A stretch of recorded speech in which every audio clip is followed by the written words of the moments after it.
Hi, this is Sid, CEO and co-founder at GitLab, and this is the general group conversation. There was a video to prepare for this and the slide deck, and I want to congratulate Tim on having the first, second, and third question. That is quite an achievement, Tim. Thanks for that. Really appreciate it. Really great questions. Looking forward to you verbalizing the first one. Yeah, thanks for whatever reason, the content was just, it was awesome. And the video that you provided with it just gave me the background to go. And maybe I was over caffeinated when I was looking at it, but no, so it's a good thing. It's celebrated, and the content's good because we have a full chief of staff team now with Stella and Emily, so they're helping me out creating the content. There's so much going on. So slide 9, the adoption journey. Create to verify seems to be a good place to increase stage adoption. What do you think of the second, third stage to stage adoption opportunities? Yeah, the second one is pretty obvious. It's verified to, oh, we should never say that something is obvious, especially not when someone's asking for it. So the second one I think is verify to release. And the third one I think is create to plan. And you can kind of check on our maturity page where you see that create and verify are lovable and plan and release are complete. So thanks.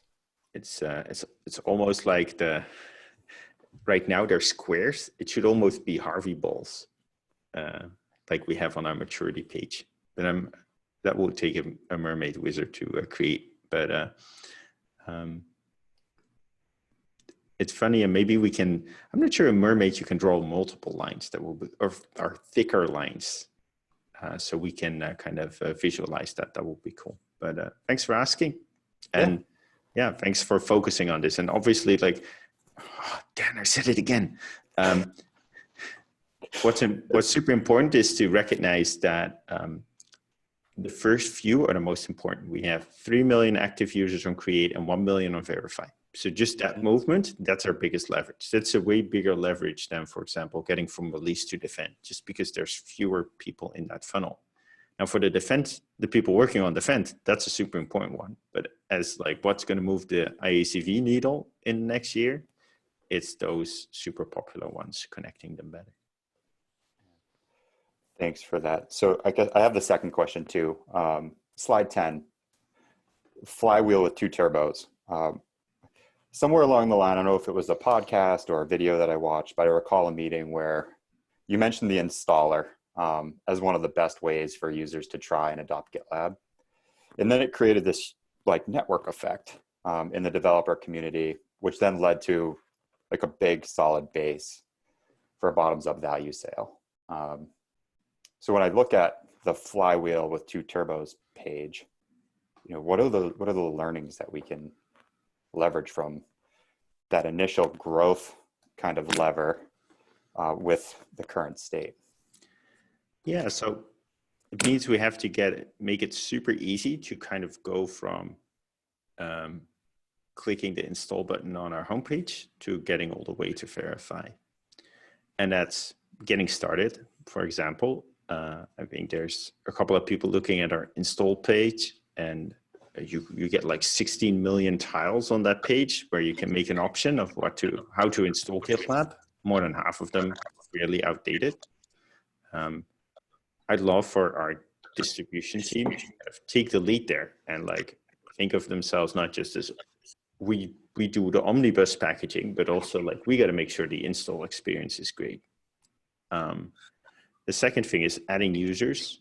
Was a proposal to like make the new GitLab installations closed off to new users by default. That would help with security concerns. And I'll put your mics open. That would help with security concerns, but it also would greatly reduce the ability for an installation to grow. So I think it's not a binary choice. I think we need to figure out how to make it secure, but also kind of allow it to grow by default and make it even easier to grow. Like maybe if the admin shuts off new access, you can still fill out a form, and then it's much easier to approve. And then the last thing is, how do you get people to verify?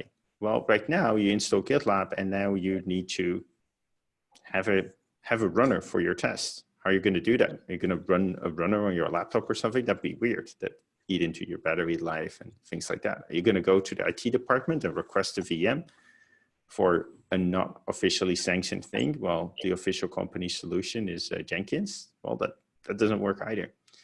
So I think runners as a service would help there, where even for self-installed installation, you can go online, put down your credit card, and we will have those runners for you. So between better install page,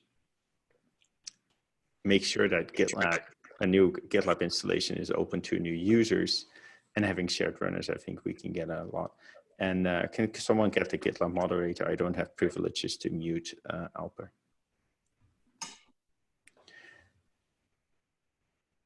Thanks, Alper. Tim, you have the third one as well. Yeah, thanks for that, Sid. And this is my last one, and then I'll be quiet. So slide 8 is the OKR slide. Are the credentials for our competencies live and available today? I just think it's really cool.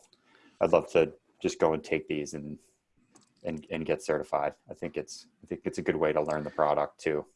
Yeah, under B, I put down a list that is on the competencies page, and there's a quiz there. So I think there's something there.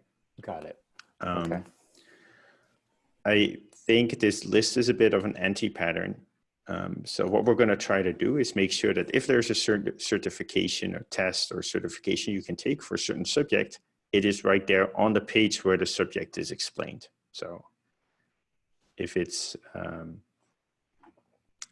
related to, let's see, let's take an example. Content. Oh, there's a lot of this on it. If it's related to efficiency, it should be kind of on the values page under efficiency at the bottom. It should say, here's the test to take for this. And we're also working on a learning management system, and that will kind of have all the tests in there. But cool. I think the right time to remind people that there's a test is when they actually look at the content.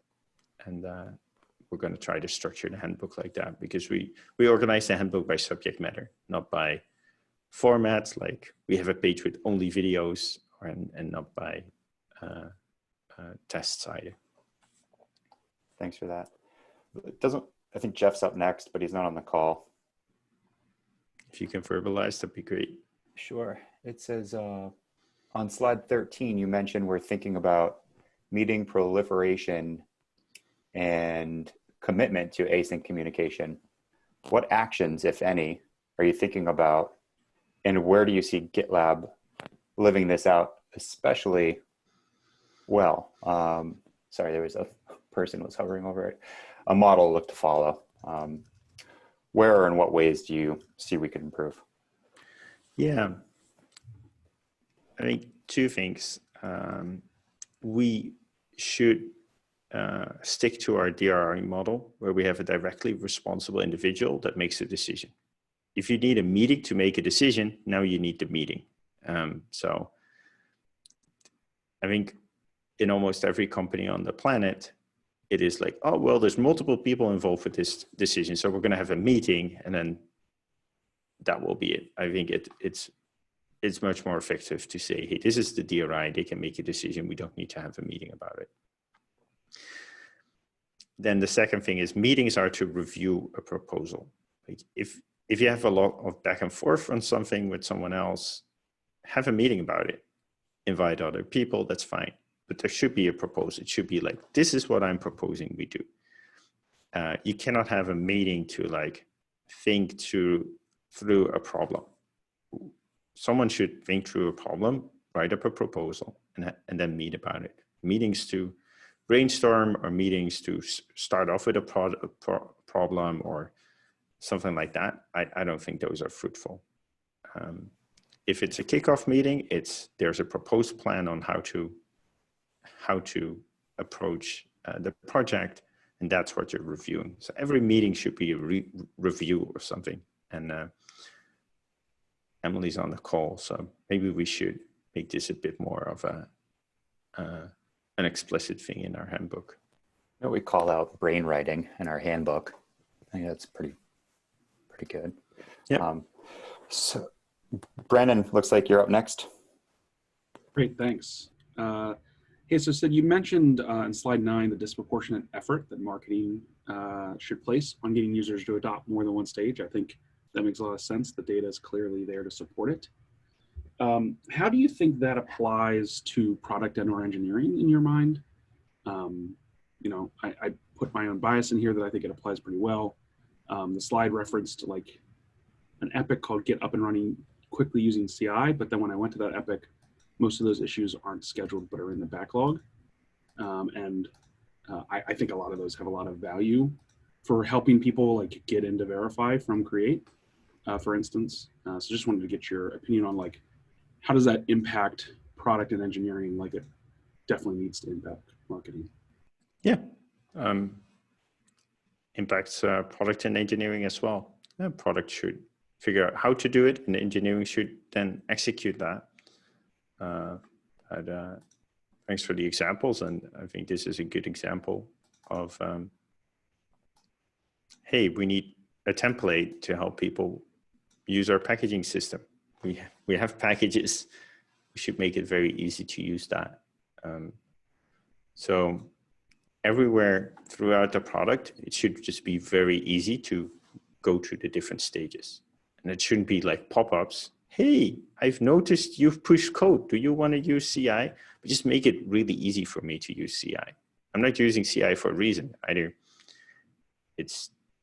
I think the YAML code is too hard, or I don't have a runner installed or something like that. Figure out what that is and try to solve that. So runners as a service is an example of that. Yeah, I think that makes a lot of sense. And then there's the messaging of it too, right? Like there's people that don't realize we have runners on .com. It's like, you just have one, go for it. So yeah, I think it's a dual effort. Thank you. I got to run. Thanks. Josh? All right. Hi, Sid. Regarding slide 6 and, say what you mean that you have outlined there. I know I'm guilty of this sometimes, just coming from a more corporate environment. Can you give an example of what like corporate speak or fluff kind of looks like in practice, and maybe some ways to be more direct? Well, it's great that you have this initiative to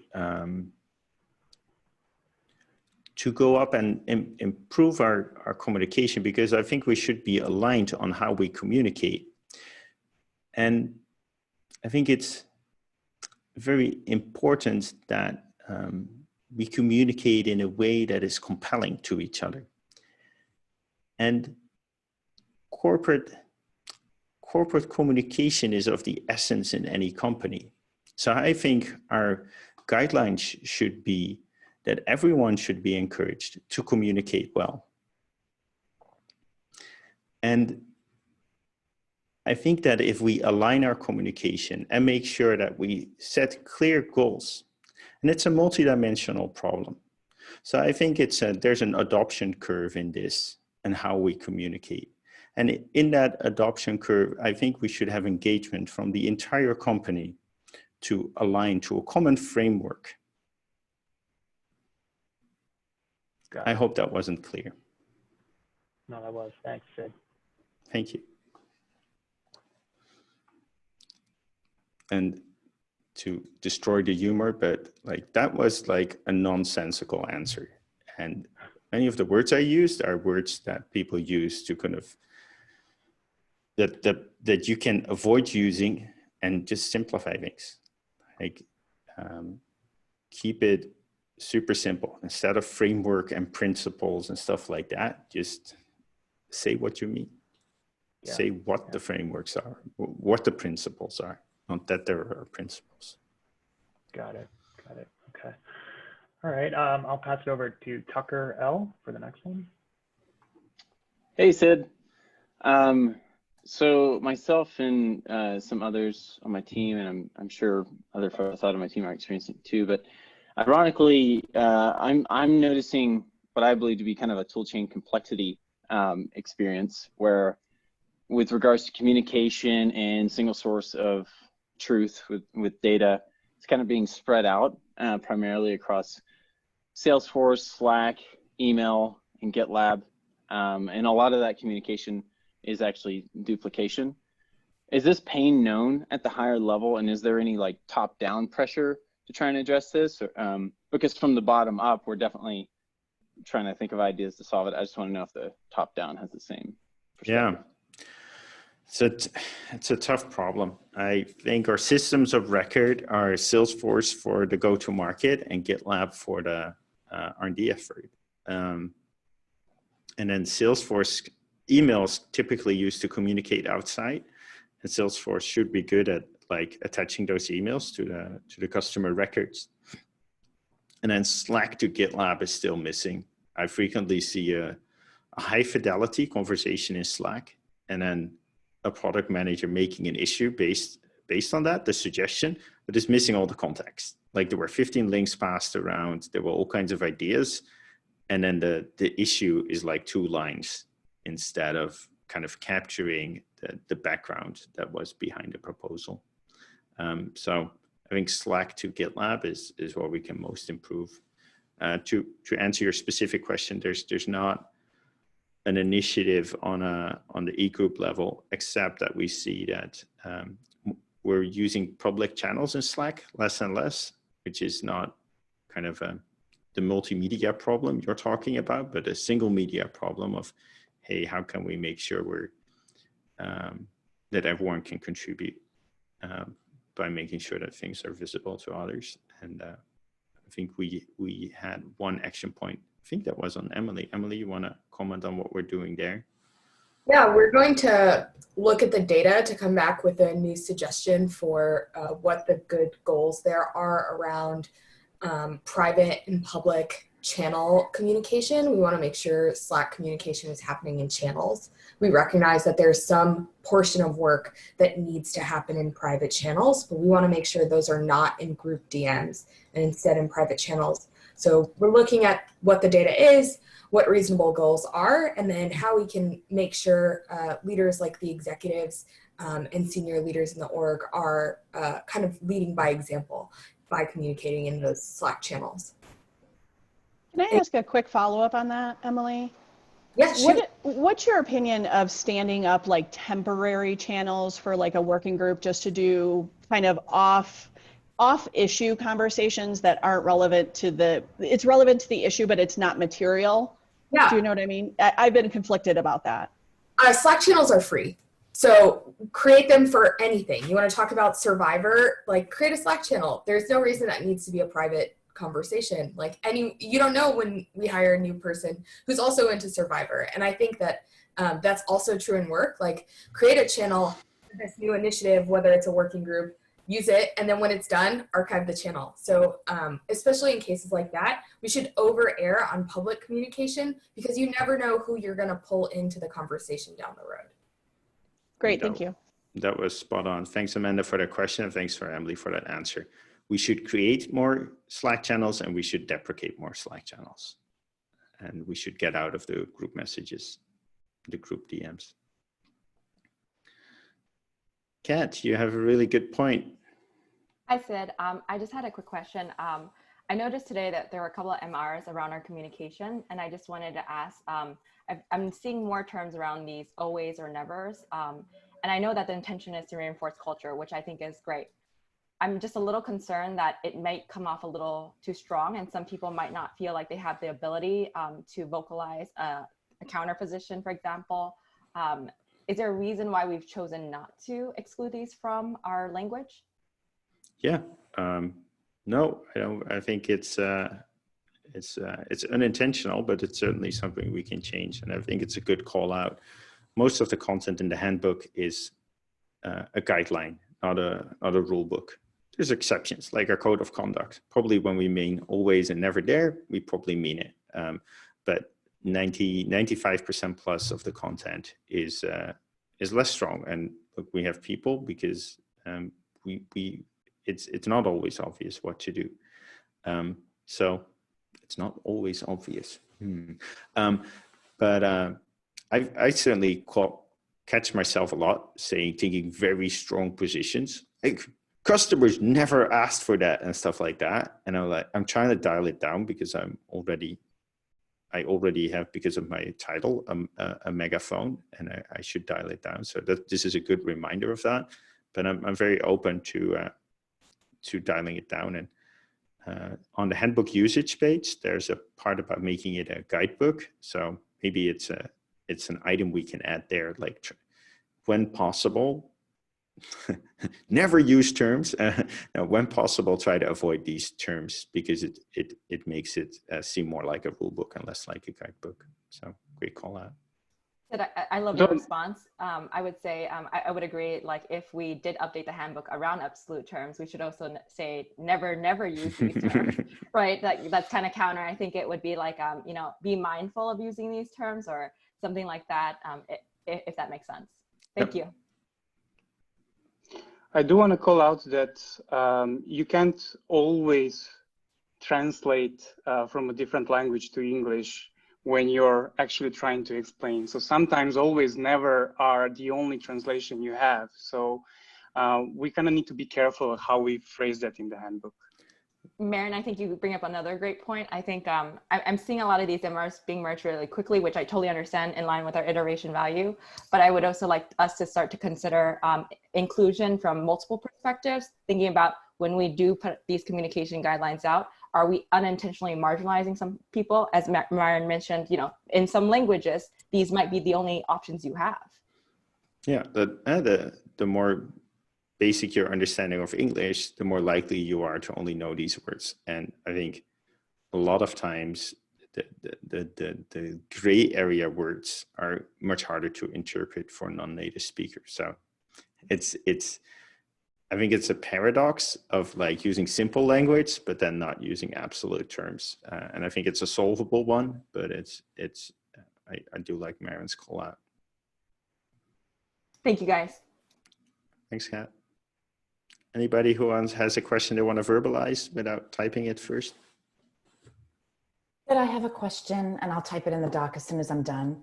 I know earlier today we announced that going forward, discretionary bonuses need to have a video component to them. And I just wondered if you could provide a little context behind that. Yeah, so first of all, we've seen discretionary bonuses overshoot to like 12% now of the company. That's too high. We wanted at about 10%. So we're going to make it a little more difficult.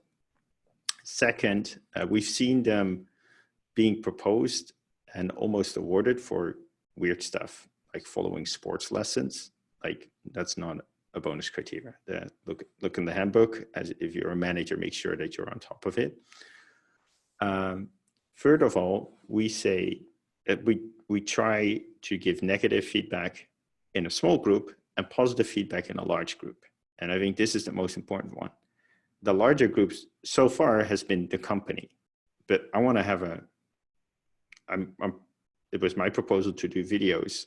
I want to make the larger group the world. So when we give praise to someone, it's not just inside the company, it's the world. And the hope is that it will help people in two ways. First of all, it's something you can reference. On LinkedIn, you have these recommendations from people. Imagine if you paste a video there of your manager laying out for 30 seconds why you did an amazing job. We've done this, for example, with the MVP program, the most valuable person who contributed to GitLab. And that went from, well, something I made up to something that people got a cake for. Like one guy was MVP and his parents made him a nice big cake with the golden trident on it, to now it's in people's resumes. So they apply at other companies and they're like, I was a GitLab MVP. So it's hopefully great for the people getting on the receiving end. It's hopefully also good for our talent brand that we take a conscious effort to praise people and also put a little bit of money behind it. So those are their considerations to try this. And I'm not sure it will work, but we're going to give it a go. Can I ask one quick follow-up question, or are we at time? No, we have a minute, and you can even, we can even go a few minutes over. We've gotten a few comments from people that are a little bit nervous about doing videos. So do you have any suggestions for people? Yeah, it's tough. I recognize it. I too was nervous. Of course, it differs per person. It's going to be a different experience for them. But I think that we're a remote company, and we have a big text-based culture. And text is awesome, especially since you can consume it very fast. But we all recognize that a lot of communication is nonverbal, and especially for like more emotional things like praising someone, we need higher bandwidth communication. So we need that video. And it's uncomfortable. I'm especially sensitive to kind of, I think there's kind of different standards for how men and women look. And like, I would hate for like a manager to feel like she'd have to do her makeup in order to make this bonus video. So I proposed a thing called Professional Hair Day, where we all kind of where we're encouraged to have spectacular hair, spectacularly unmaintained, or, but make sure that we have a culture where you don't have to look buttoned up. And I always wear this collared shirt because of external meetings, but maybe it's good for me when I don't have external meetings to not wear that. So I'm sending the right signal too. So that's only a small part of why people might be anxious to do videos, but those are some things that come to mind.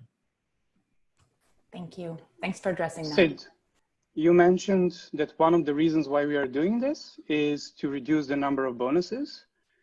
One of the merge requests there is explicitly calling out that we are not doing this because we want to reduce bonuses. Okay, well, that's that is then opposite to each other. But like, there's other ways to reduce bonuses. We can just have people write a longer doc. We can just increase the criteria so you don't get bonuses for sport lessons anymore. And I think we've clamped down on that already. So there's other ways to reduce bonuses. So specifically why we're doing videos is not that, but we saw that there was a lot of energy around bonuses. So far, the last thing we did is make it much easier to increase it. Mission succeeded. It can actually go down a little bit and still be okay. So, not sure that completely answers it, but that those are some considerations.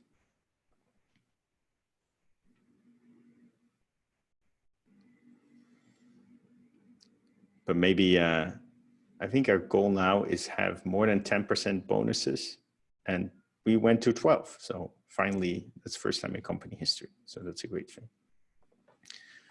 Cool. Thanks, everyone. Do we